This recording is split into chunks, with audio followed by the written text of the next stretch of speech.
안녕하세요, 라니입니다. 저는 과거 운동선수들의 영상을 사용하여 유머스러운 편집으로 헬창들에게 운동 가기 전 즐거움을 선사하던 한 채널을 알고 있습니다. 그 기간은 짧지만 굉장한 조회수를 기록하던 그 영상은 어떤 사람에게는 시기와 질투의 대상이 되었고 이후 채널이 사라지게 되는 사건이 있었습니다. 그리고 약 1년 5개월 전 저는 영국 유학생 출신이며 현재는 한 유튜브 채널을 운영하고 계시는 분에게 한 통의 협박 이메일을 받게 되었습니다. 무례한 어투로 시작하여 너도 내 경고를 무시하게 된다면 핑키맨 채널처럼 하루아침에 빨간 딱지 3개를 먹이고 제 채널을 삭제시켜 버리겠다고 협박하였습니다. 이전에도 이러한 방식으로 여러 채널들을 악의적인 목적으로 없애봤다고 말하였습니다. 그런데 협박은 아니라고 하면서 이에 대한 영상 제작이나 커뮤니티 글을 작성하지 말라고 하더군요. 그런데 굉장히 아이러니한 사실은 그분의 채널 모든 영상들 역시 자신의 순수 창작물이 아닌 다른 선수들의 음성과 영상을 사용하여 2차 창작물로서 광고를 붙이고 홍보글을 올리는 그런 채널이란 것입니다. 그분은 제 채널에 악의적인 목적으로 페널티를 주기 위해서 제 채널에 등장한 수많은 선수들에게 이메일을 보내고 그 선수들의 채널에 저에 대한 폄하 댓글을 다는 등 온갖 방식을 다해 자신의 악의적인 목적을 대신 실행해줄 누군가를 찾는 치졸한 행태를 취하고 있었다는 것 또한 잘 알고 있습니다. 하지만 1년 반이란 시간 동안 그 어떤 저작권자도 그분에게 답변하기는커녕 오히려 저에게 연락이 와서 나는 문제가 되지 않는다. 그런데 한국의 어떤 사람이 너희 채널에 부당한 페널티를 주려고 온갖 노력을 하고 있다고 알려주시더군요. 선수들은 바보가 아닙니다. 선수들은 자신의 이름을 알리고 팔로워를 늘리고 인플루언서로서 자신의 영향력을 키워 자신의 제품을 홍보하고 있습니다. 따라서 자신의 시장 가치와 인지도 상승에 도움을 주는 저작물의 사용은 굳이 저작권자 본인들이 반대할 이유가 딱히 없다는 것입니다. 그런데 저작권과는 관련도 없는 삼자인 그분이 무슨 이유로 그러는지는 잘 모르겠습니다. 그러다 결국 그분은 한 선수에게 연락이 닿아 중간에서 제 채널에 대한 악의적인 폄하를 한 끝에 저희 채널에 2개의 빨간 딱지를 주는데 성공하게 됩니다. 하지만 이미 해외에는 다른 사람들의 운동 영상을 사용하여 코믹한 편집을 하는 오이 피트니스라는 유튜브 채널이 있습니다. 그 외에도 다른 선수들의 영상을 편집하고 음악만 붙여 동기부여 영상을 만들며 유튜브 광고를 붙이기도 하고 자신의 제품들을 홍보하기도 합니다. 제가 즐겨보는 주식 유튜버들은 새로운 해외 뉴스가 있을 때 종종 그 뉴스의 일부를 가져와서 번역만 해놓기도 하고 대중에게 도움이 될 수 있는 연설을 하는 조던 피터슨과 벤 샤피로와 같은 유명 인사들의 영상을 그대로 사용하거나 제가 즐겨보는 유익남님처럼 자신의 생각과 편집을 더하여 2차 창작물로 승화시키는 경우도 있습니다.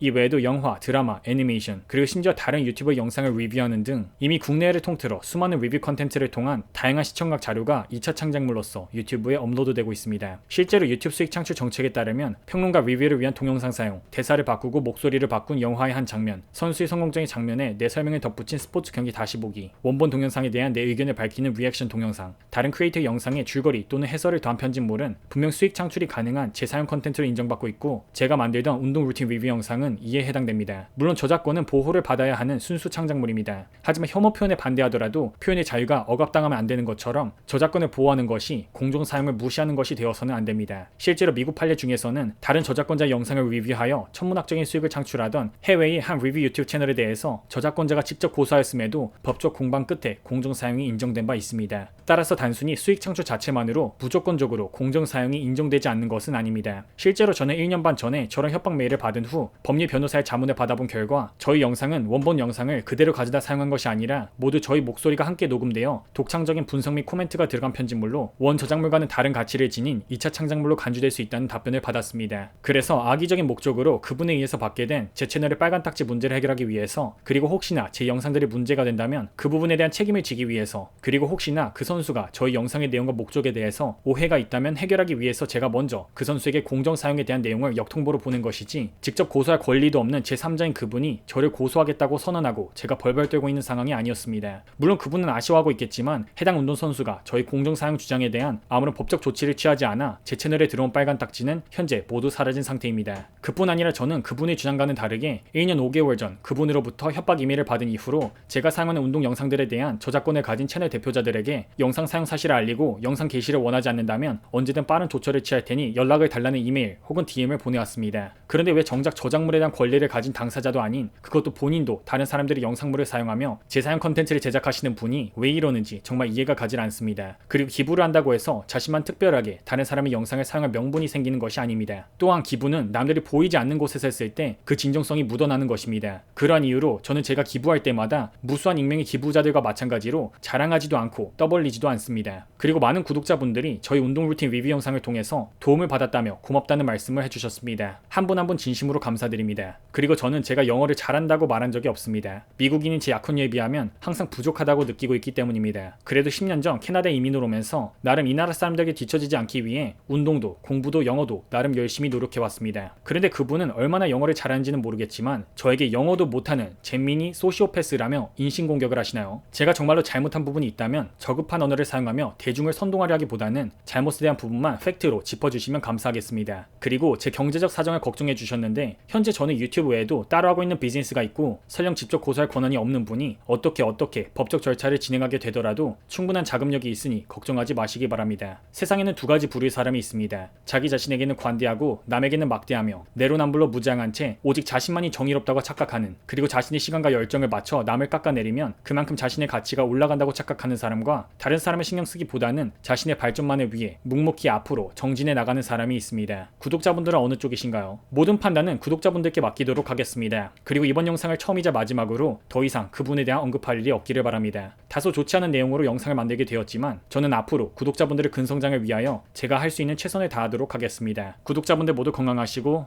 득근하세요.